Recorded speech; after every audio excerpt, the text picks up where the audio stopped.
Hello ladies and gentlemen, welcome to another video. As you might hear from my voice, I'm still sick as shit, but it don't matter. Today we're gonna talk about the gayification of video games and what all went wrong in video games. Remember when video games were about killing demons, saving princesses, and trying not to get caught playing GTA San Andreas when your mom walked in? Yeah, now you log into a game and your main quest is to help a pansexual elf come out their polycule. Welcome to the brave new world of video games where gameplay is optional, but identity politics are the final boss. Back in the 90s, where games were stupid, violent, and fun.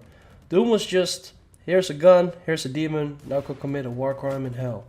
Mario, man's a plumber, and all he does is jump on turtles to save a bloody girl. Not that deep. Now, we've got protagonists that spend more time having feelings than firing bullets. Like, I don't need to know your character pronouns if I'm trying to escape a zombie apocalypse. Imagine Leon Kennedy, pausing during a liquor attack to introduce himself as a they/them. Excuse me, Mr. Zombie, I prefer to be respected by my gender fluidity before I chew on my spine. So what happened? When did games go from blood and guts to drag queens with stat boost? Well, somewhere between The Last of Us Part 2 and Overwatch 2, game developers collectively decided that shooting bad guys wasn't inclusive enough. Now, if your game doesn't have a diverse cast of LGBTIA plus 2 spirit plus characters with a tragic backstory and nose piercings, it's basically a hate crime. You think I'm kidding? There are games where you get achievements for using neon pronouns correctly. I'm not even mad, I'm just impressed. That's peak social engineering with side quests. Back in my day, DLC stood for more maps. Now it's meet the new playable character genderqueer vegan orc mage who fights fascism using slam poetry and microaggressions. Want to upgrade your armor? Better first sit through 40 minutes of queer theory cutscenes. Want to romance a character? Too bad, they're not into you unless you identify as a genderless sponge with anxiety. Mass Effect gave you options. Now it's mandatory. You will be gay, you will kiss that twink with cybernetic eyeliner, or you can uninstall. Gamers understandably are confused. They went from worrying about lag to worrying about offending a fictional bisexual goblin with abandonment issues. Reddit's on fire, Steam reviews look like Civil War diaries. Some players are like, I don't care what orientation my space marine is, just let me shoot some fucking shit. Others are like, if this game doesn't include a romantic non-binary Pogloban with PTSD, it's refunding. It's the battle of basement dwellers versus blue-haired Twitter tags. And the developers are just cashing in on the controversy and the TikTok edits. Let's not pretend this was organic. Game studios don't add this stuff because it makes games better.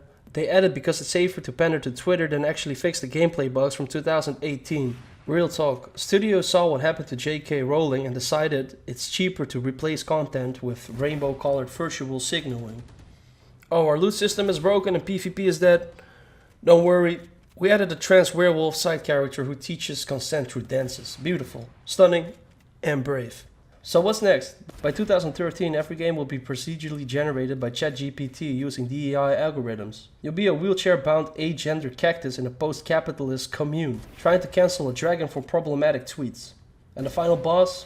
A straight white male with no trauma. Take for example Overwatch.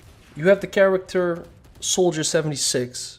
He used to be a straight male character, and all of a sudden they decide to make him gay for no fucking reason. I never played Overwatch a lot, but I did have a lot of fun playing it back in the day. But, you know, it just gets to me when it's just all about making things more gay, just for the sake of being gay. Now let's talk about a fairy game that is very close to my heart. The Quarry, created by Massive Entertainment, if I'm not mistaken. It's called, I'm not sure, like the people behind Until Dawn. I can't figure the other games real quick on top of my list. Little Hope, that's one of the other games they made. And in the Quarry, you play as, you know, teens going on a camp adventure, you know. People die, whatever. But there's a gay character there called Dylan, and he's literally my favorite character in the whole damn game because he's badass. Not because he's gay, but what he does in the game. Like, he is acted in such a good way that it just makes everything fit in, you know? Like, if you ever played The Quarry, you know that he's an awesome character, and if you just deny that, you're just a fucking stupid asshole, I'm not gonna lie. Look, it's not about hating gay characters like I said before. It's about how every game now feels like a university gender study class with microtransactions. Just make good games again, that's all I fucking want. Let the pansexual swordsmiths exist, sure.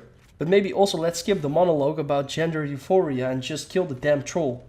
Until then, I'll be playing Tetris, at least the blocks don't cry when you misgender them.